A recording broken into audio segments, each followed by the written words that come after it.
AK Gaur, Faridabad का मैं नागरिक हूँ और प्लास्टिक वेस्ट मैनेजमेंट कमेटी का मैं चेयरमैन हूँ, हरियाणा का। सेंट्रल पोल्यूशन कंट्रोल बोर्ड ने बनाई थी। तो आज यहाँ पर सफाई अपनाओ बीमारी भगाओ नाम का एक कार्यक्रम आयोजित किया गया, जिसमें विपुल गोयल जी और अपने राजनागर जी, कमिश्नर साहब, मैडम सारों ने भाग लिया। क्या कहना चाहेंगे इसमें? अच्छा लगा कि सरकार के मंत्री भी इसमें काफ़ी पार्टिसिपेट कर रहे हैं, कमिश्नर साहब भी थे, स्टाफ भी था।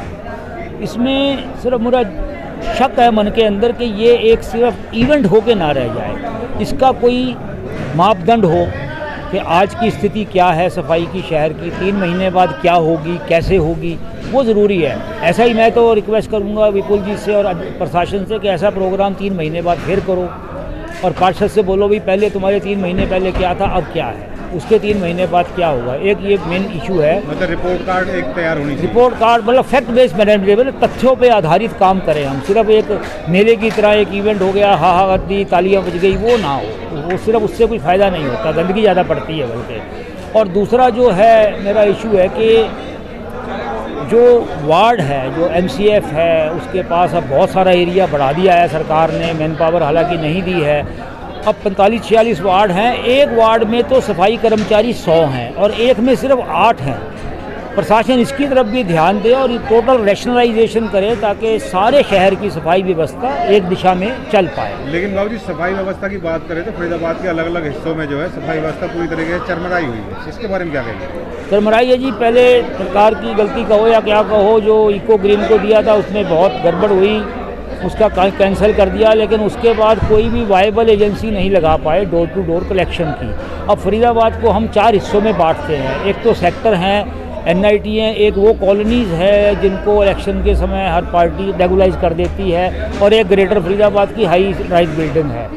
तो हमारा जो एक्सपीरियंस है सबसे इजी जो हम पाए हैं हाई राइज बिल्डिंग के अंदर। मैं आपको बताऊंगा कि 2 या 3 सोसाइटी ऐसी हैं, उसमें एक समर पाम है, एक पीयूष हाइट है, जो जीरो वेस्ट है, उनका वेस्ट निकलता ही नहीं। वो अपने आप से सेग्रीगेट कर रहे हैं, खाद बना रहे हैं, रिसाइकलर को बेच रहे हैं और पैसे भी कमा रहे हैं RWA। वहाँ सच क्योंकि सेंट्रलाइज कंट्रोल है, वहाँ ईजी है।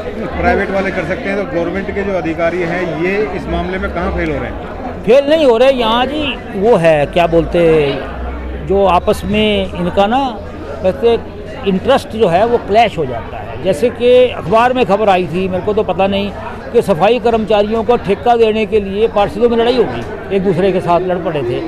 तो हमारे साथ भी हुआ है, मेरे साथ भी एक थ्रेट मिली थी। हमने जब सोसाइटी में कचरा कम किया तो ठेकेदार आ गया कि जी मेरे को पैसे मिलते हैं, मैं कितना कचरा उठा के ले जाऊंगा, आप कम कर दे तो मेरा पैसा ख़त्म हो जाएगा। तो सरकार को इस सारी चीज़ों को ध्यान में रखते हुए ही व्यवस्था का इंतज़ाम करना चाहिए और जो रिसाइकलिंग पॉइंट हैं उनको बढ़ाना चाहिए जगह जगह पर। सेग्रीगेशन, अब हमारा ये भी एक्सपीरियंस है, हम छांट के देते थे।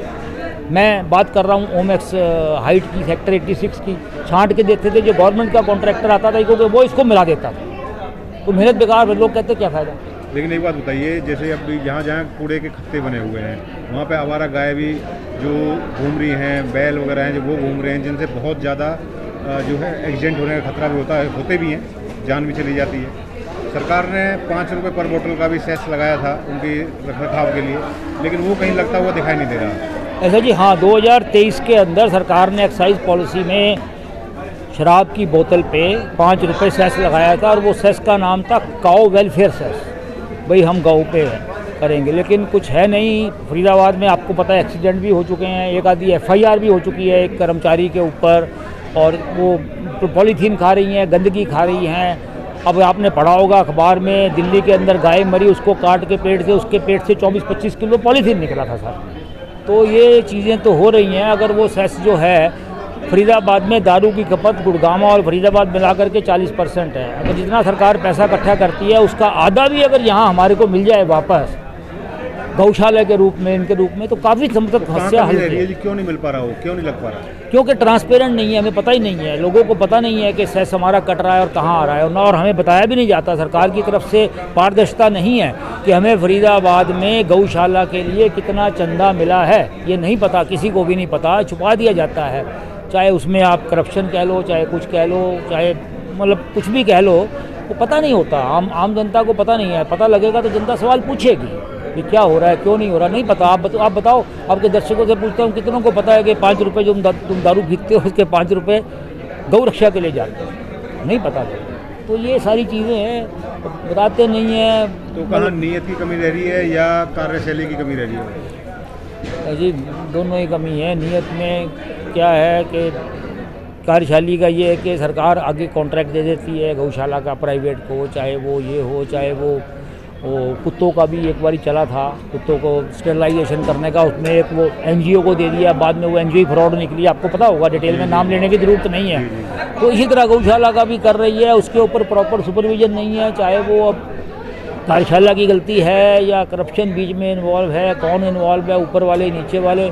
बात करने को तो सब अच्छी बात करते हैं, लेकिन जब तक हम हर कार्य की समीक्षा नहीं करेंगे, जैसे गौशाला का 3 महीने के बाद क्या हुआ, क्या क्या प्रॉब्लम पाई गई, कैसे हुआ, क्या उसमें कोई चेंज करने की आवश्यकता है या नहीं है, और उसको पब्लिश हो पेपर्स के अंदर, लोगों को पता हो। कहना चाहते हैं जैसे स्कूल में बच्चे पढ़ते हैं, उनके पेरेंट्स को बुलाया जाता है, पेरेंट्स टीचर मीटिंग में उनको बताया जाता है कि उन बच्चों की जो है क्या परफॉर्मेंस चल रही है, उसी तरीके से होना चाहिए। उसी तरीके से जब हम बात करते हैं, आज हमारे मंत्री जी ने बात करी पब्लिक प्राइवेट पार्टिसिपेशन की, जनता को सहयोगी बनाने के लिए। जनता सहयोगी बनने को तैयार है, लेकिन जनता को इग्नोर करके, जनता को छलावे में रख के जनता को बताया ही ना जाए कि गौशाला के लिए इतने 100 करोड़ हमें मिला है।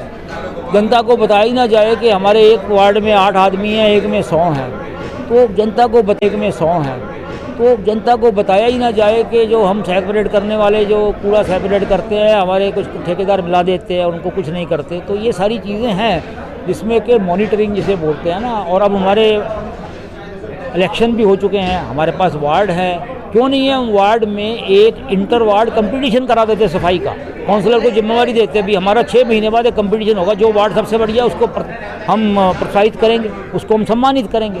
इस तरह का सेंस ऑफ कंपटीशन लाना चाहिए। बात है, पारदर्शिता ना होकर करप्शन ने अपनी जगह बना रखी है, जिसकी वजह से लगता है ऐसा ही है, जो फेस वैल्यू पे तो ऐसा ही लगता है। और MCF के बारे में पिछले 2-3 सालों में जितनी खबर आई हैं,